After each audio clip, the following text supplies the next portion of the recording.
A sweeping escalation is taking shape inside the Trump administration. After months of high-profile city raids, the White House is now preparing a far broader immigration crackdown in 2026.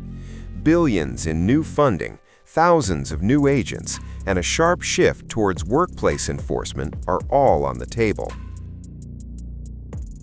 U.S. President Donald Trump seems to be preparing to dramatically expand his immigration crackdown in 2026, even as signs of political backlash intensify. According to administration officials, the next phase will go well beyond neighborhood sweeps in major cities. Federal agencies are now planning a nationwide expansion powered by unprecedented funding, new detention capacity, and aggressive enforcement tactics. At the center of the plan is scale and speed. Congress has approved $170 billion in additional funding for immigration and customs enforcement and border patrol through September 2029. That dwarfs their current combined annual budgets of roughly $19 billion. The money will be used to hire thousands of new agents, open additional detention facilities, expand jail pickup programs, and contract private companies to track undocumented migrants. Administration officials say this funding unlocks what Trump has long promised, a historic deportation operation. One of the biggest shifts come next year: workplace enforcement. While early raids largely spared farms, factories, and major employers, officials now confirm that job sites will be a major focus. ICE and Border Patrol are expected to step up raids at businesses known to employ undocumented workers, a move likely to trigger both economic and political consequences.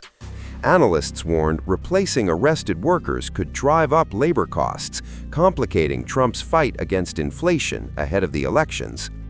Public unease is already growing. Trump's approval rating on immigration has fallen from 50% in March to 41% by mid-December, according to polling.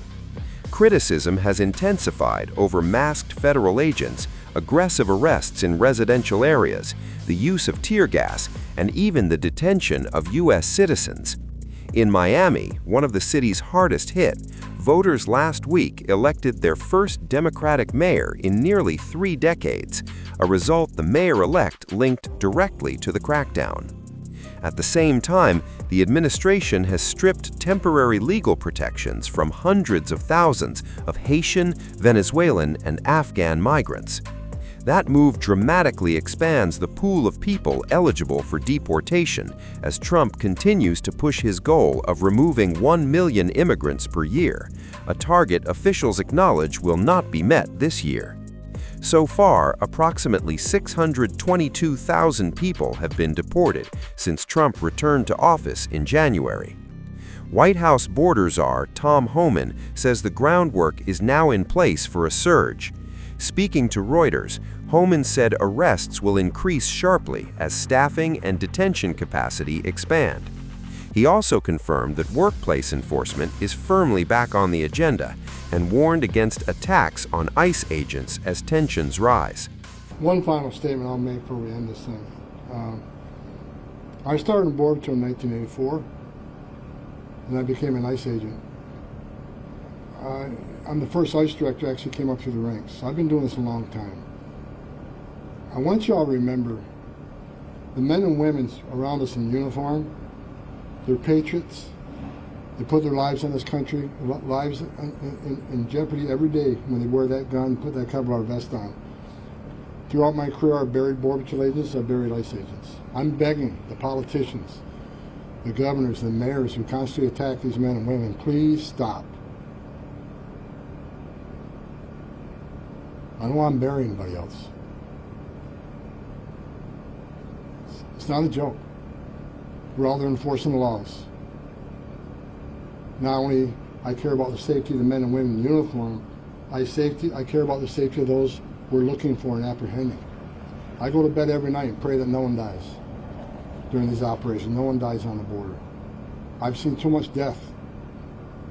And for those who don't like me, wear my shoes for 40 years, see the tragedies I've seen that's burned in me forever. And you understand why it's so important we secure the border and save lives. I want you to remember, 3 o'clock this morning, I bet every one of you will be sleeping comfortable in your bed.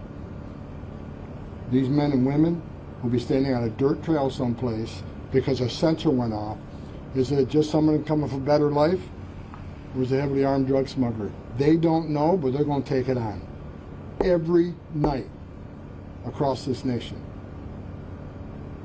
God bless the men and women of ICE, CBP, and all federal law enforcement that's involved in creating the most secure border and historic deportation operation. God bless all of them. God bless this country.